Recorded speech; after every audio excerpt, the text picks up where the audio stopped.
Hey guys, what's going on? Just bringing you a quick guide today on the Hollowed Sepulcher, the new agility minigame released with Sins of the Father.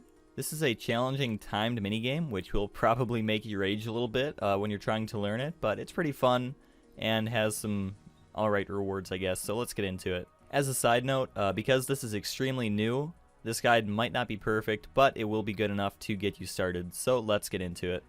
The best way to describe the Hollowed Sepulcher is kind of like Pyramid Plunder on steroids for agility. The objective is to make your way through the mausoleum's 5 floors, finding chests throughout the floors which have hollowed marks as well as various rewards in them. And to access the chest, you're going to need different things, such as a grappling hook with a crossbow, vampire dust, planks and nails, as well as runes for a high-level enchantment spell such as Zenite or Onyx. You can take damage here and even die. It's not a safe minigame if you're a hardcore Iron Man. However, if you do die and lose things, you can collect them from the mysterious stranger in the lobby, I believe for about 50k. And overall, it's not super easy to die here. You can be poisoned when you're trying to open a chest, which will only hit 2s. And every obstacle that you fail will deal around 5 damage or less, so if you just bring a couple food, it's not that big of a deal.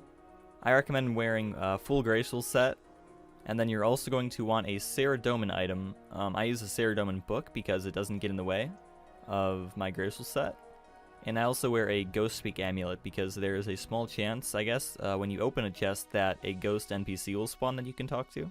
Of course, you're also going to need a crossbow for the grappling hook, as well as the grappling hook equipped. And in your inventory, I recommend having at least 4 vampire dust, because it takes 2 per chest you have to access. I personally bring 6. And I also bring about 4 planks. Once again, use 2 planks per bridge you build, as well as a bunch of nails.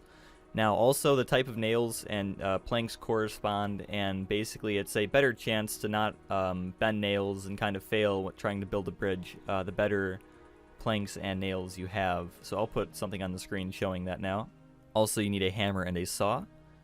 And you should also bring a lockpick. It makes opening the chests quicker. If you talk to the mysterious stranger in the Hollowed Sepulcher lobby, he'll give you 5 hollowed crystal shards. And these take you right to the lobby of the Hollowed Sepulcher.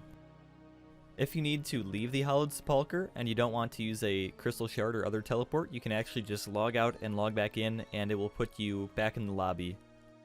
After all that stuff, I will bring usually a stamina potion, maybe a Ceradomin brew if I really need it for the heals, and then just sharks or whatever food. And I leave like 1 inventory space open for loot. Okay, so now that we've talked about everything that you should have when we go in, let's talk about what to do in the minigame itself. Like I said earlier, there's 5 floors, each one gets more and more difficult, and there's a timer in the top left. If the timer reaches 0, it'll alert you, and you will not be able to loot any more chests on that floor, and you'll also not be able to progress to the next floor. If you want to leave, you're going to need to teleport out or make it to the end of the floor you're currently on, which can be a waste sometimes because, like I said, you won't be able to loot any more chests or get to the next floor. So unless you're doing it for practice, you might as well just teleport out. I do recommend on the 5th floor and 4th floor, you know, the harder floors, at first really just practice and don't give a shit about the marks and everything like that. If you run out of time, honestly, just keep going because this is going to take a couple hours to kind of get comfortable with. I also recommend the use of Runelight's, you know, ground markers so that you can mark tiles.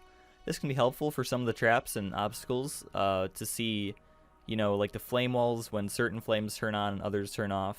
I'm not going to go in depth on every single type of trap because that would take a long time, and frankly, it's something that you can kind of feel out on your own and set your own markers for. But for the different types, you know, you have the flames where you'll see flames come out and then they go away. In the in-between period, as they're going away, you should try to run to the open tiles. I will say that having a good sense of the ticks and game knowledge is going to be really helpful in this minigame, just because there's a lot of things where, you know, your character is 1 space ahead of where he looks like he's at, and you can kind of take advantage of that in some situations, make tick-perfect maneuvers to really save time. Also, speaking of the time, basically you add time. So let's say you finish the first floor with 30 seconds remaining. when you go into the second floor, the 30 seconds will be added on top of the bonus you would automatically get for the second floor's timer. Because of this, if you have a higher agility level, sort of like Pyramid Plunder, it's worth it to not loot every chest, but instead wait till like the last maybe 2 or 3 floors that you can do, and then try to loot those chests so that you get a better reward potential, and save time as well. Also, it's worth noting that you cannot boost your agility level here to access a different floor. You have to have the level.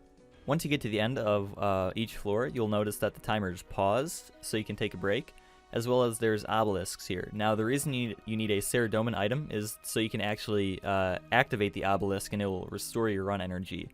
Also, you can right-click on the obelisk to escape the area and take you back to the lobby. I would definitely recommend going into your camera settings on RuneLite and adjusting it so that you can use a vertical camera, as well as expanding the outer zoom limit, and even going into your GPU settings to make sure that your draw scale is on the highest it will go, which is 90. This will save you a lot of grief, because especially for things like the arrow attacks and whatnot, you can see them coming at you a lot earlier. Now, I recommend making small movements, and instead of trying to click in a long line for a lot of the things, you need to make very quick, precise movements. So try to click close to your character, and always click side to side before you click too high up, because if you try to click far away and then let's say over into the next row, your character is always going to move, the longer way first rather than just move to the side then keep moving.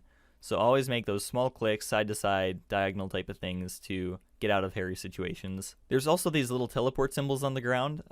There's blue and yellow Ceredoman symbols. When they start to glow, the blue ones will teleport you forward a certain amount, and the yellow ones will teleport you backward. So in some traps, you actually need to utilize the blue ones to get enough speed to actually make it through the trap, on like these swinging sword traps, for instance. Whereas on other traps, they're kind of just an annoyance, like on the arrow traps. They're kind of put there to mess you up, to try to, get you killed.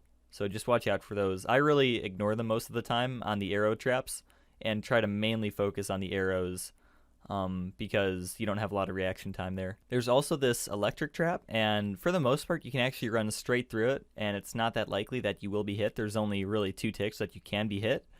But also, if you're worried about getting hit, you can zigzag in and out like this, just clicking every tick to walk through them. When you get to the later waves, it's going to start mixing up all these different types of things, like the electric, the fire, and the arrows, like on floor 5. And it's going to take a lot of patience, but honestly, just utilize ground markers. Don't worry about time while you're trying to learn a floor. Just, spend 1 floor or whatever, a couple floors, with letting the time run out and just marking tiles and learning each individual trap. There are a couple different layouts of the Sepulchre, but you should be able to learn them all pretty well and get it down. Another tip is for the arrow traps. You can actually look at the statues, and you can see them move right before they're about to shoot, and you will know where the next set of arrows are going to come. Honestly, I really like this. I think it might need some tweaks in the future, like the arrow shadows kind of suck. They really suck, not gonna lie. I think it'd be better without the shadows.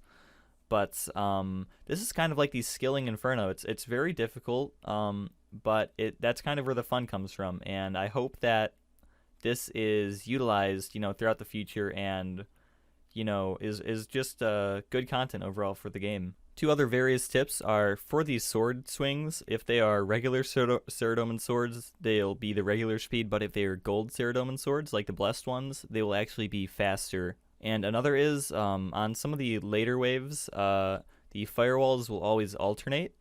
So you'll see that, the flame in front of the wizard is kind of like the rows that they come out of. So if the flame just came out of a certain wizard, make sure to stand there, and then you should be safe, and try to just run through the best as possible.